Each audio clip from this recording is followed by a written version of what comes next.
I am 79 years old, and I have been sitting in this chair for the better part of this morning, trying to figure out how to say what I want to say.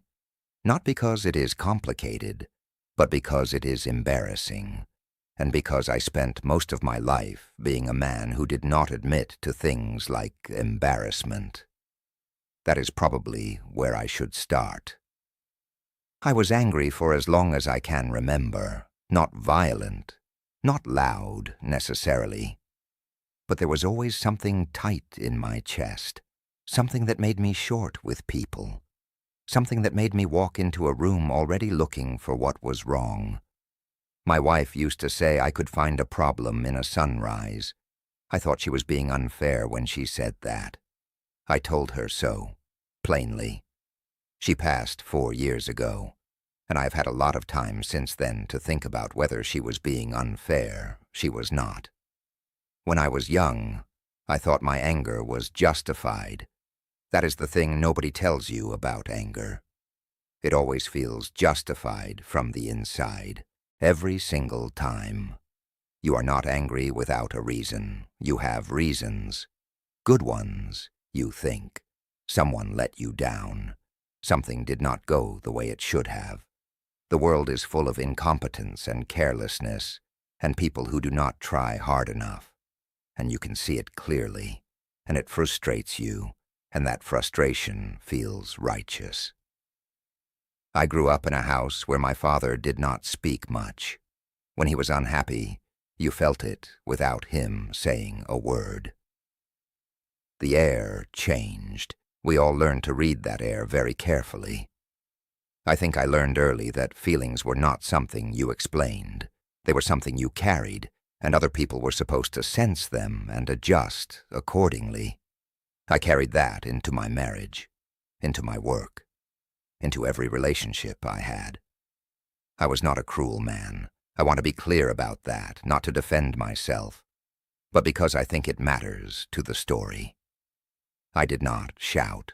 I did not break things. I provided. I showed up. I worked hard, genuinely hard, for 40 years in a job I was good at. I thought that counted for something. I think I believed for a long time that showing up and working hard was the same thing as being present. That provision was a kind of love. That if I kept the roof over the house, the feelings could sort themselves out. They did not sort themselves out. My son is 51 now. He lives about 3 hours away. We talk on the phone maybe once a month. He is polite, asks how I am feeling, tells me about his work. We talk for about 15 minutes, and then we say goodbye, and I sit with the phone in my hand for a little while after. There is a particular kind of loneliness in a conversation that is perfectly pleasant and means almost nothing. I did not understand for a long time why he and I never got closer. I told myself it was his personality, that he was private, that some fathers and sons are just not built for closeness. I believed this because it was easier than the alternative. The alternative was that he had learned, very young, to keep a careful distance from me, that my moods had taught him that closeness was risky, that when you got close to me, you eventually said the wrong thing or came at the wrong moment, and then you felt the air change, and you learned to stay back a little, to keep things pleasant, to not ask for too much. I think he stopped asking for too much somewhere around age 12, and I did not notice. Or I noticed and told myself it was just him growing up. There was a night, he must have been 9 or 10, where he came to show me something he had drawn, a picture of some kind. I was at the kitchen table with paperwork from the office, and I was frustrated about something, I do not even remember what. I told him, not now, that I was busy, that he could show me later. He said okay, and he went to his room. I finished the paperwork. I went to bed. I did not go to his room. I forgot about the picture entirely. I only remembered it about 2 years ago, sitting in this same chair, in this house that is too quiet now. I do not know why it came back to me then, but it did, and I sat with it, and I thought about how many times that same night had repeated itself across 10, 15, 20 years. Different pictures, different moments, the same answer, not now, later. I'm busy. Later never really came, not in the way that mattered. My wife understood me better than I understood myself, and I did not make it easy for her to say so. When she tried to tell me things about how I made her feel, about patterns she was seeing, I would get defensive, not aggressively, quietly. I would explain why she was misreading the situation. I was good with words. I could construct a reasonable case for almost anything.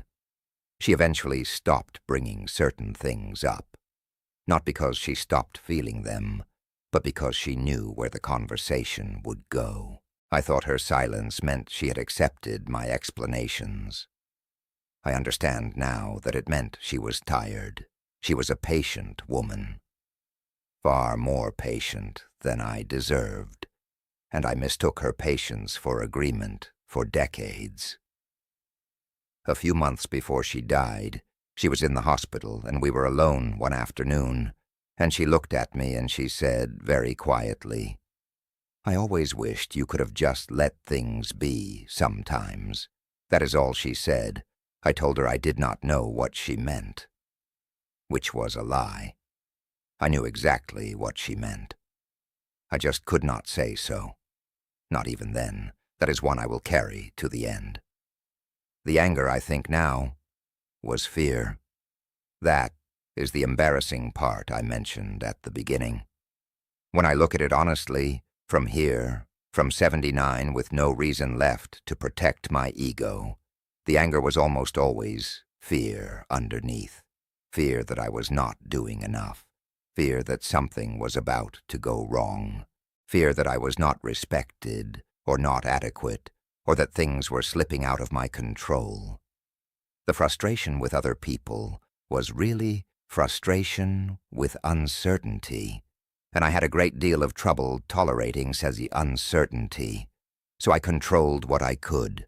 I worked hard. I enforced standards. I kept things orderly, and I told myself I was being responsible, diligent, a good provider. I was also, without meaning to be, exhausting to live with. I do not tell you this so you will feel sorry for me. I am not looking for that.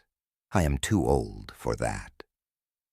I tell you this because I think there are people listening who know exactly what that tightness in the chest feels like, who have their reasons, who have been let down, and who are tired, and who can see every problem clearly and feel entirely justified in the frustration they carry around all day.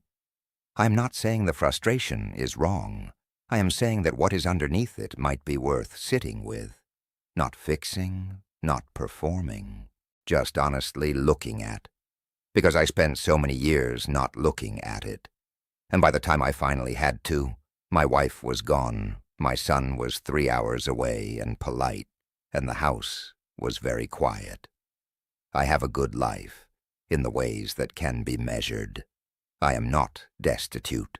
My health is manageable for now. I have a few friends. I am comfortable. But comfort and warmth are not the same thing, and I live in comfort more than warmth these days. And that is a consequence of choices I made that I called reasonable at the time. There is not a lesson I can give you that fits neatly. I would not insult you with that. What I can say is that the people in your house right now, the ones who have learned to read your moods, the ones who wait for the right moment, the ones who come to show you something and hear not now, those people are learning something from you every single day, and they will carry what they learn long after the moment is forgotten. I wish I had understood earlier that being known by the people I loved was more important than being right. More important than being respected, more important even than being good at my job, which I was. I wish I had let my son show me the picture. I wish I had sat with my wife's words instead of explaining them away. I wish I had understood that the tightness in my chest was not the world's fault, that it was mine to look at, that looking at it would not have made me weak. I am 79. My knees are bad, and my mornings are slow, and the house is quiet in a way I have had to learn to accept. I think about my son. I think about calling him more. Sometimes I do. And the conversations are pleasant, and 15 minutes later I sit with the phone in my hand. I do not know how much time I have. None of us do. But at my age you stop pretending otherwise. If any of this stayed with you, I hope it is only this, not the regret, but the part that comes before the regret, when there is still time to do something different. I did not use that time well enough. You still might.